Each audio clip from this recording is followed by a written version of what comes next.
And we can, okay, so yeah, we can see that wind and solar, therefore, are not capable of providing reliable electric power at the base load level. This is just this past June.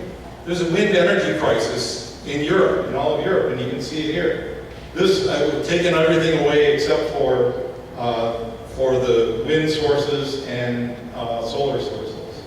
First of all, you can see right here, this is first day of spring, maximum solar day, right? The sun's out more on first day of summer than any other time of the year. So this is maximum you're going to get out of here. And again, you can see that if you plot it out, you can get something out of this about 14 hours a day. That leaves 10 hours a day where you get zipped from your solar investment. And look at this. See the wind contribution? It's the greenish traces here. Other than this 4-day period in here, wind didn't blow much for the entire month of June. So if you're trying to provide electric power to the nation of Germany, all your investment in the world in wind power, you can have windmills everywhere, but if you don't got the wind, you don't have any power. And in fact, Germany has about 60, let me check my notes here, we got about 60 gigawatts of electricity capacity in wind, and what we're seeing is about 4 gigawatts. So it's a huge underutilization of it. And again, there's nothing you can do. Okay? So you can see that wind and solar, the medieval power sources, are not capable of providing reliable electric power for a modern industrial economy. Okay, next. Now we're only talking about electricity production here, and we can see that fossil fuel usage is much more than just electricity production. Most of it goes to, a good half of it goes to transportation. That's your cars, that's your trucks, that's your diesel locomotives, shipping. Okay. Other than, the big advantage of fossil fuels is that you can take it with you, right? If you fill the gas tank in your car, you can get up and you can drive for a couple hundred miles, right? You cannot take electricity with you. You have to charge a battery. Okay, that's not electricity, that's chemical energy. You have to convert it to that. Battery's big and heavy, not very practical on a large scale. But so you're not going to make a whole lot of inroads into transportation. And some of these others, farming, industrial, again, because they're so unreliable, certainly industrial, you're not going to do it. Farming, you're not going to tell the farmer, hey, hang in there, the wind will start blowing any time now, you can harvest your crops later. It doesn't work that way. So again, renewables cannot replace fossil fuels in most of these applications. It just isn't going to work. Okay. So, again, get back to our key points. Fossil fuels are moral because they make human flourishing possible, and they're the only things that can make it possible. Human flourishing is a standard for judging energy policies and fossil fuel use. And the environmental standard of zero impact on nature is dangerous and it's wrong. Next. Okay, wind and solar sources can't supply baseload power to the grid. They can't provide any reliable power to the grid. Fossil fuel-enabled technology reduces climate-related deaths.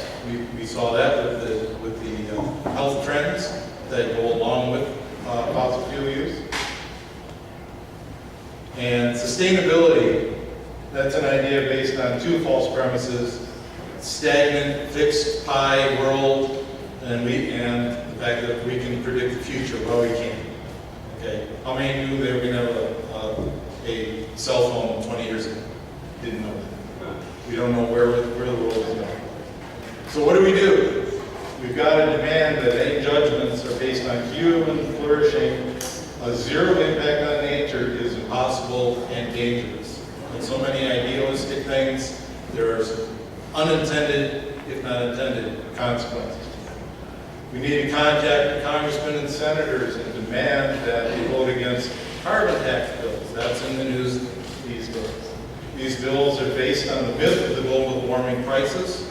And again, if you make carbon-based fuels more expensive, they make everything more expensive and harder to get. Okay? Contact your congressmen and senators to demand that they rein in the EPA's unjustified plan to raise the automobile cafe standards. And by the way, the president's done it, right? He's pushing all that off. So, good on him.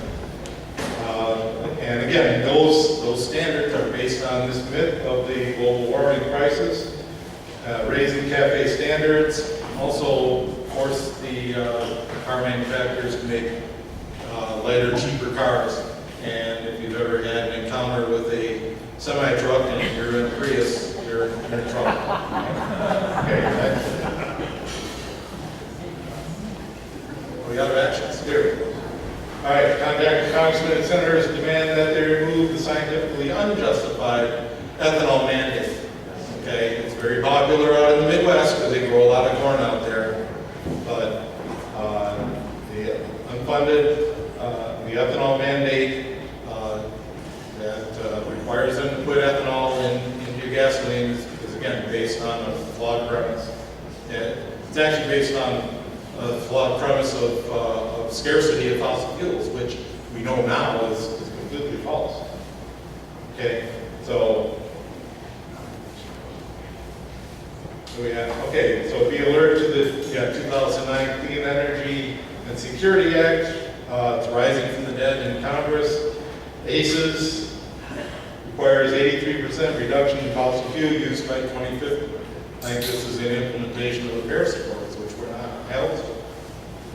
ACES raises electricity costs 300 to 500%, and ACES reduces the average citizen to the energy use of 1867. Again, going back to the medieval world, right? Fat chance, right? How do I cold that down? Okay, we've got to demand that politicians oppose state, city, and county laws, regulations, and ordinances that ban fossil fuel use or make taxpayers subsidize expensive, unreliable, renewable energy. School districts are famous for this. Okay, a lot of school districts are putting up solar panels and windmills as some sort of demonstration. And it's fine as experiments, but not as policy. And speak out against this fraudulent sustainability idea. No one knows the future.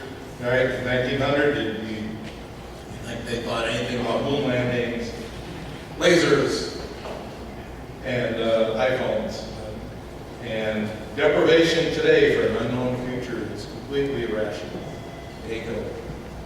All right, speak out for the huge human benefits of cheap, plentiful, reliable fossil fuel energy at every opportunity. We've got an election coming up. We've got to know what your candidates are thinking and what their policies are on this, and we promise to help out with that in the next couple of months. Educate yourself so you can speak out powerfully against the false scaremongering of the environmentalists. Just like the DDT ban, Freon ban, LR scares, and the plastics and straw scare, right?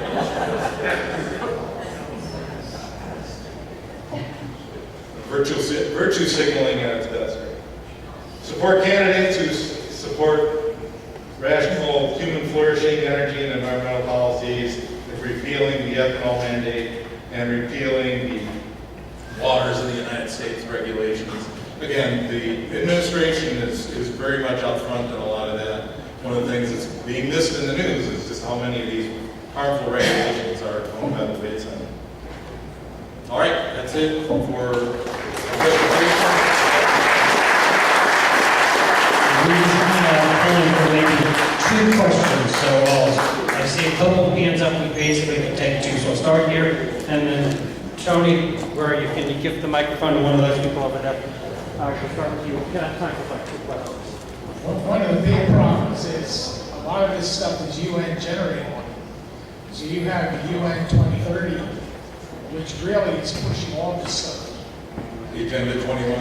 Agenda 21 and then 2030. And no government, Put it closer to your mouth. no government, senator or House of Representative guy will ever go against the UN because it'll destroy it.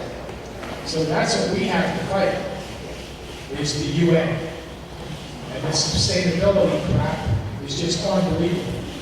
And when you look at global warming, we're looking at global cooling. And when you have almost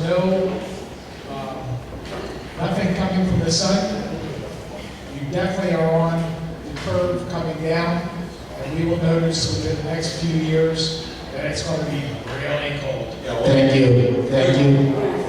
Clearly, a lot of these policies from the past are where environmentalists have latched on to the climate change myth as a leverage to implement a lot of things that they otherwise wouldn't be able to do. I don't know how to amplify on that, but that's why we're concerned about this. We have one final question. One other? You got it right. Yeah, thank you. Hello. Yeah, go ahead. A number of years ago, I was lucky enough to visit Yards Creek Pump Storage Station. It's a plateau in New Jersey, northwestern New Jersey, that they dug a huge pit into. The diameter of the plateau, well, the circumference is probably 3 miles away. You go up on the plateau in the morning, and this huge pit is filled with water. And you go up there in the afternoon, and it's empty. And what happens is the electric utility has excess electricity at night. And they use turbines to fill up that water, that pit. And in the daytime, when their demands are high, they drain that water down to provide their excess electricity needs. This is an example of a really wonderful, inventive idea in how to utilize energy, excess energy. I mean, it's an example of a storage solution. Sir, I don't want to cut you off, but can you wrap that up into a question?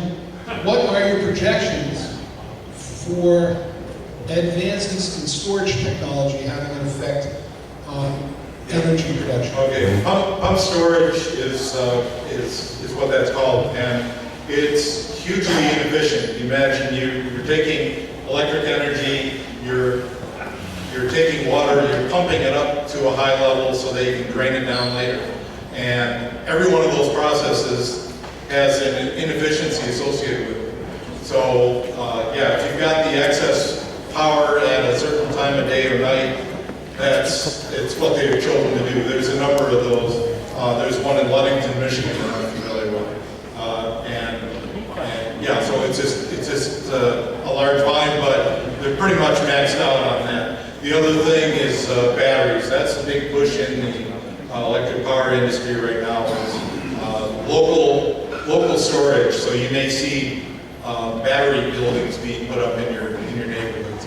Again, you saw the total amount of power that's needed on a worldwide basis, and between the materials needed to make these batteries, the Tesla people are trying to push all this. Between the materials needed and the total volume that's needed, there's just not that many unicorns in the world. Okay, thank you. Thank you.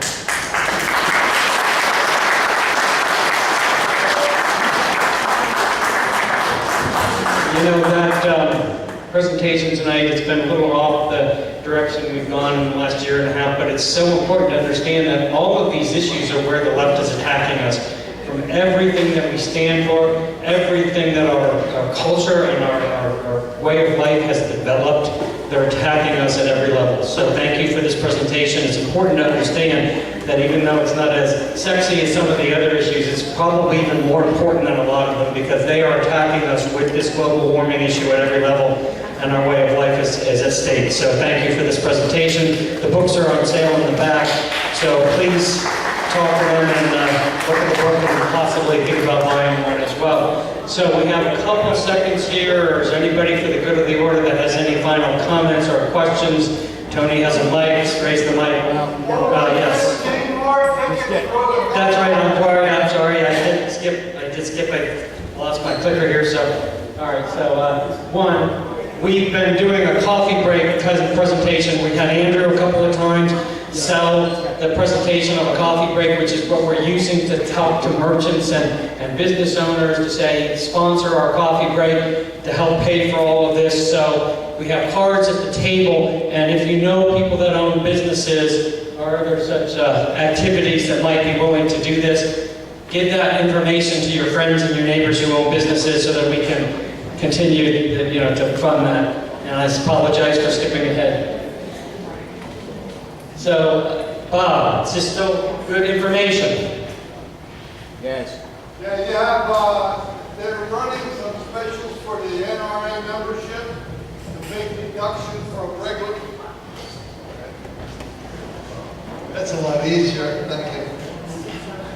You can get a yearly membership now for $30 and then five-year memberships. Everything is deducted down. It's a good sale. Life membership is down to $600. If you want to get interested in it, if you want to have more information, just see me. Thank you. Thank you, Bob. So, Brian, pig roast. Pig roast. Okay, real quick. If you haven't paid me tonight, you can come and pay at the door.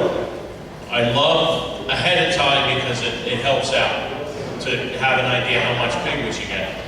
So, on the flyers, you can either do it online through Eventbrite, or it's really getting a little late for you to mail money to me now. It's kind of getting close. But it's next Saturday. Come on out, buy your tickets there.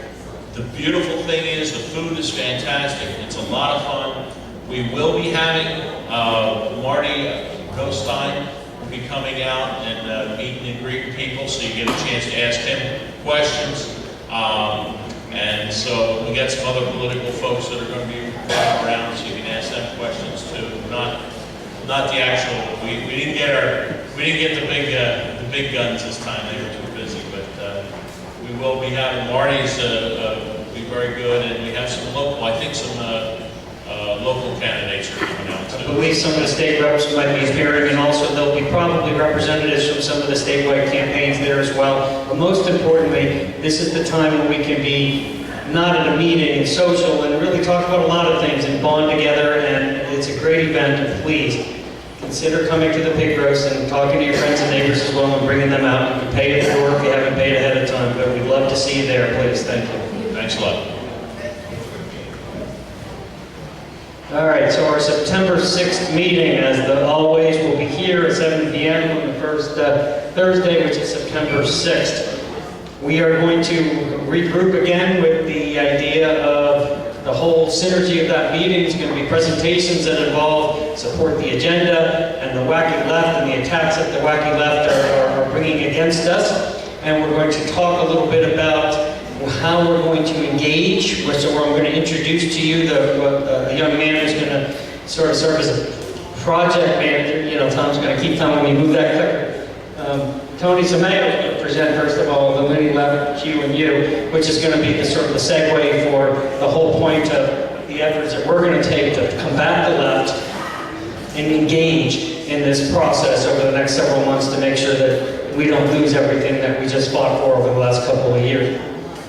We're going to hear from Marty Osteen, and the GOP, who's the GOP nominee. He's actually the nominee for 2 congressional races, so that's a little confusing, and I'm sure he'll explain that as well. And again, this is so vitally important. If we lose the House as conservatives, everything that we have fought for will be taken away from us. Your heads will spin so fast you won't even know. So please, make sure you show up at this meeting. Make sure you tell your friends how important it is to come in. And we're also going to talk, like I said, about the flash mobs and the activities that we're going to do on the ground. And I'll introduce to you a young man who's going to be the project manager for us for the Support the Agenda, sort of help us sort of coordinate those flash mobs and the activities. We're going to take them a little step further than we did just at intersections and things like that. We're going to take it to the progressives, and the progressive candidates will be out there. When Susan Wild is doing things, we're probably going to be out there with our flash mobs as well, in addition to just at places where people see us. And we're going to be supporting the Build the Walls and all the other things that we voted for President Trump to support. So it's an important meeting. Please make sure you show up next month. And 50-50 raffle. We have somebody that can... Thank you so much for your support. We had another great night with the 50-50. It's going to be $150 to the winner. Thank you. And the winner will be 0370433. 0370433. Do we have a winner? We have a winner! All right, great. All right, congratulations. Hold on, before I actually say this, I have a young man in the back who's been with the Boy Scouts, and I think he wants to say something. They were there today selling cannoli, so you got like 30 seconds there. Thank you for letting us come, but we still have some brownies, crumb cakes, and cannolis left. How sweet it is. You guys are great here. Thank you so much. God bless everybody. God bless America. Have a safe trip home tonight, and we will see you at the picnic.